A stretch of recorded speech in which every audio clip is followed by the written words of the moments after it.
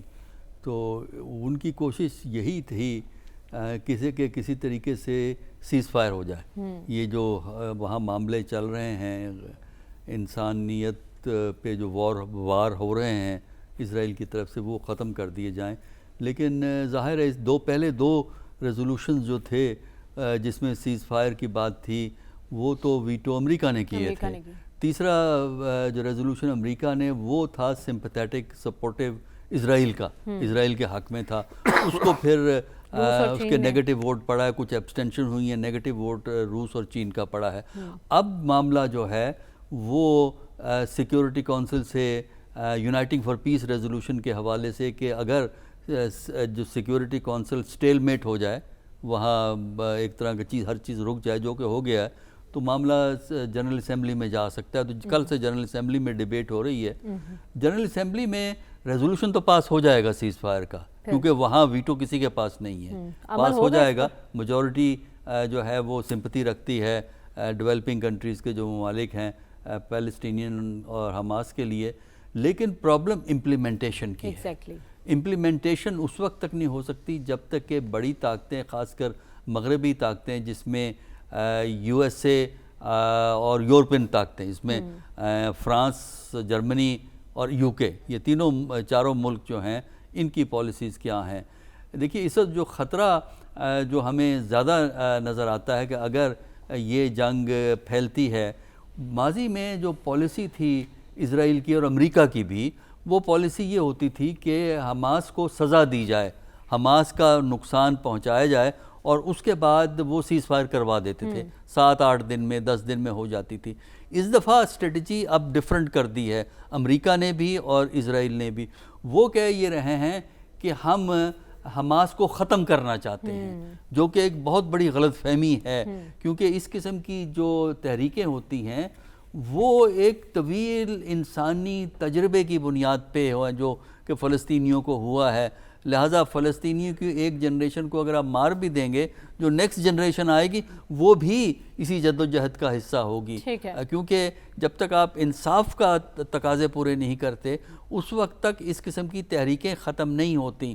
پھر ایک اور جو ہے اسرائیل نے ایک کارروائی کی ہے زمینی، لیکن وہ اس کو کنٹینیو نہیں کر رہا ہے۔ وجہ اس کی یہ ہے کہ ایک تو ہاسٹیجز کے مستقبل میں ڈاؤٹ پیدا ہو جاتے ہیں، دوسرا یہ ہے کہ اس جنگ سے پھیلنے کا اندیشہ ہے اگر گراؤنڈ آپریشن کرتے ہیں، اور پھیلنے کا اندیشہ یہ ہے کہ اگر حزب اللہ کارروائی زیادہ کرے، ابھی تو محدود کارروائی، حزب اللہ نے محدود کارروائی کی ہے، لیکن اگر یہ اندر جائیں گے اور اندر ڈیپ جائیں گے غزہ کے اندر تو حزب اللہ کارروائی کر سکتا ہے۔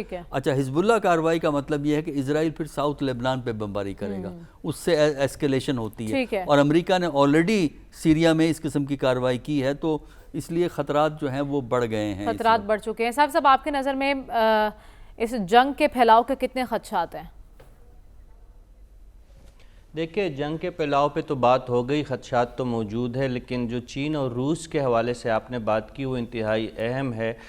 جو 5 ممالک ویٹو کی طاقت سلامتی کونسل میں رکھتے ہیں، اس میں چین اور روس کا کردار ہمیشہ سے بہت کروشل رہا ہے، اور میں چین کی قیادت اس جو مڈل ایسٹ کی جنگ جو اس وقت چھڑی ہے غزہ اور کی پٹی میں حماس اور اسرائیل کے درمیان، اس میں چین بہت زیادہ دلچسپی لے رہا ہے، اور چین جو اپنے آپ کا ایک گلوبل پیس نیگوشیٹر کے طور پر اپنے آپ کو جو رجسٹر کروانا چاہتا ہے، اس کے لیے اس جنگ میں یا اس کانفلکٹ میں ان کا کردار بہت نمایاں ہے۔ آپ جانتی ہے کہ ایران اور سعودی عرب کو قریب لانے میں چین کا ایک بنیادی کردار تھا، اور یہ جو صدر شی جی پنگ ہے، ان کا جو گلوبل سیکیورٹی انیشیٹو ہے، اس کے تحت لیے ہوا، اور ابھی بیجنگ سے یہی آمدہ اطلاعات ہے کہ جو چینی وزیر خارجہ ہے وانگ یی، وہ اسی انیشیٹو کے تحت اسرائیل اور فلسطین کے درمیان تنازع کو حل کرنے میں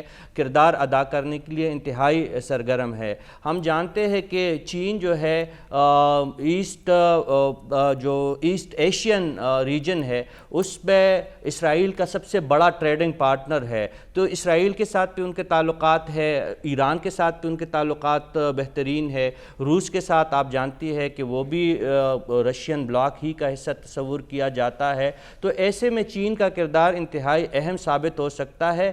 روس چونکہ یمن اور سیریا میں آلریڈی امریکہ کے آنکھوں میں کٹکتا ہے اور امریکہ کے خلاف وہ لڑ رہا ہے، تو چین کا جو ایک پیس بلڈر کے طور پہ اپنے آپ کو دنیا میں منوانے کا جو ان کی کوشش ہے، تو ان کی ان کوششوں سے فلسطین اور اسرائیل کے کانفلکٹ میں کمی لانے میں مدد حاصل کی جا سکتی ہے۔ اور جس طرح آپ نے خود کہا کہ ویٹو کر دیا تھا سیکیورٹی کونسل میں امریکی ایسی صورت میں ایک طرف چین ہو اور ایک طرف امریکہ، تو اسرائیل کی ترجیح کیا ہوگی؟ امریکہ اور دیکھیں ظاہر ہے اسرائیل کی ترجیح تو امریکہ ہی ہوگی۔ میں ایک غیر جانبدار نیگوشیٹر کی بات کر رہا ہوں، اگر اس میں روس سامنے آئے گا، عرب ممالک سامنے آئیں گے، ترکی آئے گا، تو ان کو ایک فریق سمجھا جائے گا۔ چونکہ چین براہ راست فریق اس جنگ میں نہیں ہے، اس لیے کسی نہ کسی سٹیج پہ اگر جنگ بندی مقصود ہوئی تو اس میں چین کا کردار انتہائی اہم ثابت ہو سکتا ہے، اور اس کے لیے چینی قیادت جو ہے اپنا تمام توجہ بھی ان کا یہاں پہ مرکوز ہے، اور میں نے جس طرح عرض کیا کہ بیجنگ سے آمدہ اطلاعات کے مطابق صدر شی جن پنگ نے خصوصی آپ کو طور ایسا پر لگتا ہے وانگ کہ یی اس کو معاملے میں چین اہم کردار ادا کر سکتا ہے؟ پروگرام کا وقت ختم ہوا جاتا ہے، ہمیں اجازت دیجیے، آپ سے انشاءاللہ کل ملاقات ہوگی۔ اللہ حافظ۔